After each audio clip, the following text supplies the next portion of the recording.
So if you're the average gamer, you probably have enough time for maybe 5, 6 games a year. Your backlog is probably more bloated than I am Halloween night after I buy candy for trick-or-treaters that just don't exist anymore. And on the horizon, we have the Switch 2. I mean, at most we have a year until it drops.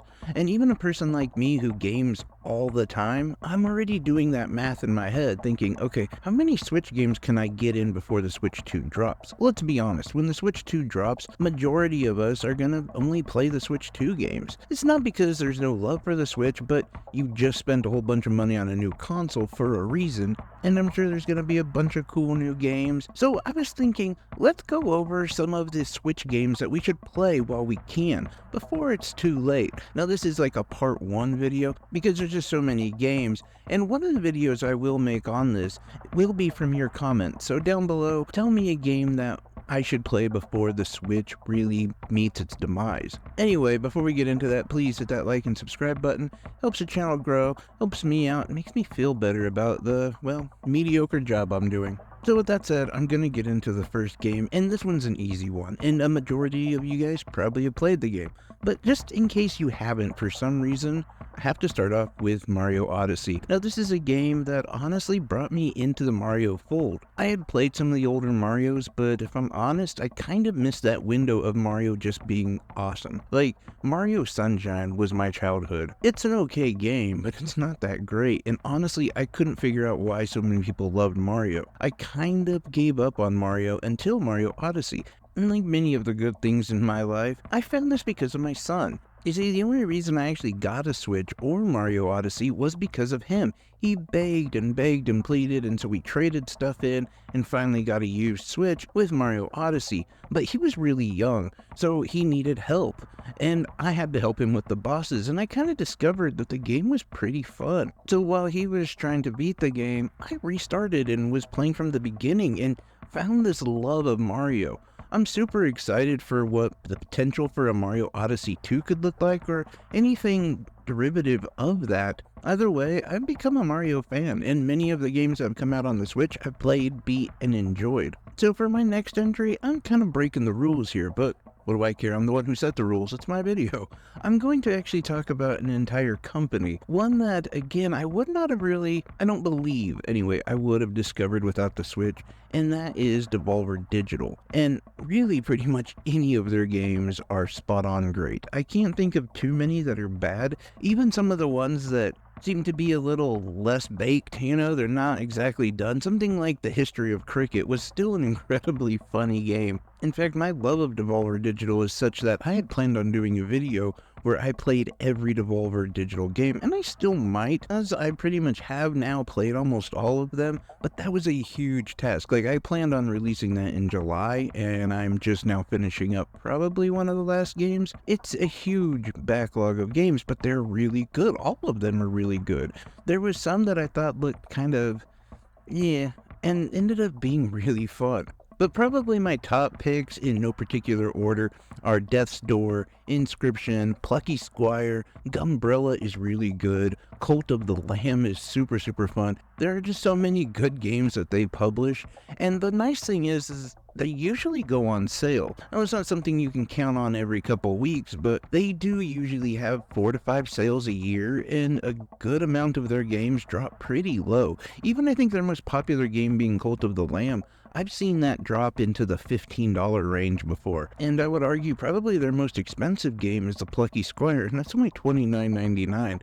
And often you'll find like Inscription, Death's Door, all for around like that $9.99 range, which is amazing for some great games.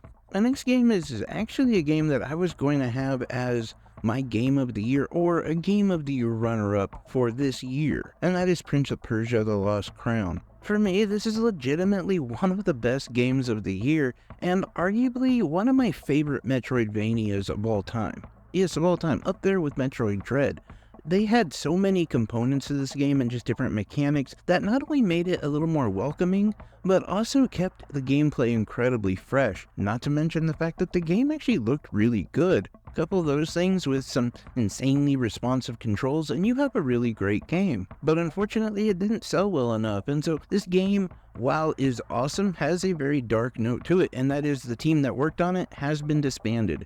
And as you can guess, the proposal for a part 2 has been denied. And it stinks because this is a really great game that would be lost in the history of gaming. It actually will join another Ubisoft game that I think is definitely worth playing called Immortal Phoenix Rising. It played a lot like Breath of the Wild meets Assassin's Creed, had a ton of content, but more importantly had really great writing and just a very engaging story. But it as well will not be remade. I wonder why Ubisoft is having financial problems. Even though Prince of Persia Lost Crown will be a one-time experience, it is well worth it. And I bring it up not only because of the quality of the game, but because it's now on a super deep discount. The game is like $20 and I'm sure it's going to go on a sale even further. It might be one of those games that you might think is just too cheap to be good, but in reality it's just a really great game that everyone ignored. For the last few entries, these are games you can only play on the Switch, and I want to make this clear. I didn't want to make a video that was only games you could play on the Switch, because it would basically just be Nintendo games. But these last few are definitely Nintendo games, or at least only available on Nintendo Switch. And honestly, this is a bit predictable, but I will say this next game, or series if you will be a little bit controversial. And even though this game got roasted for being, well, a glitchy mess and having some very lazy programmers, I still say Pokemon Scarlet and Violet is well worth your time. Yes, there was a lot of problems and still is with the game. And honestly, I do think it pushed the Switch to its very limit. In spite of all those problems, it's still a really good game. And honestly, I would include Pokemon Arceus with this as well, as these are games that I think are showing a positive new direction for Pokemon. Pokemon had become very stale, and these two games specifically really took it in this new direction that made it exciting again. I do, however, think it's fair to acknowledge the fact that they hadn't gone back and fixed the game, and it's very lazy and honestly leaves a bad taste in my mouth that the Pokemon team themselves came out with a roadmap on how they're going to fix the game, and ultimately, nothing really came of it. There was a few patches, but nothing major, but instead, they had a ton of DLC for you to buy. Well, I'm not going to defend them, I'm also going to say that I think the internet smelled blood in the water with this one, and they kind of overreacted in many ways. Yes, there are a lot of glitches, there's some issues, but the experience itself is still really fun, and it's definitely worth your time. Now, I'm sure you guys can guess what my last entry for this video will be. As you all know, I am a huge Legend of Zelda fan, and yes, of course, Breath of the Wild, Tears of the Kingdom are arguably some of the best games on the Switch, and you should definitely play them. In fact, there's not a lot of Legend of Zelda games I would say don't play.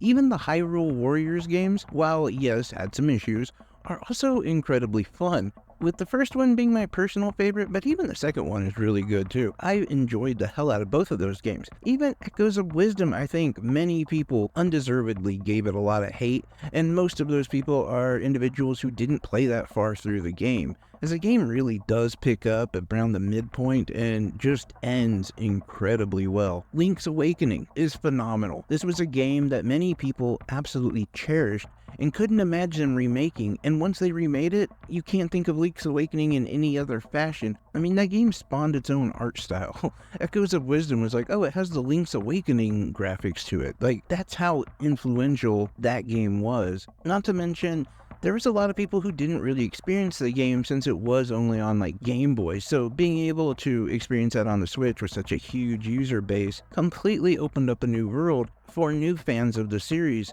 especially coming off of the heels of arguably one of the greatest games of our lifetime, Breath of the Wild, which I can't say enough about the game. It single-handedly transformed the face of gaming in many ways, and in fact spawned its own genre. And for me, I think it let us know that Nintendo was still doing good work. At the time that it came out, we really questioned Nintendo in general, and once Breath of the Wild hit, we understood that there was a lot of magic left in that studio. And since it did drop on the Wii U, I think it gave a lot of people a little bit of confidence to go and purchase the Switch. I'm not going to say that Breath of the Wild single-handedly saved Nintendo or it was a big Switch seller, but it gave us confidence. It said, hey look, we can still do amazing things. Breath of the Wild coupled with Mario Odyssey ultimately became the springboard for the Nintendo Switch, and I couldn't imagine the Switch being successful without those two games. With that being said, how can you top Breath of the Wild?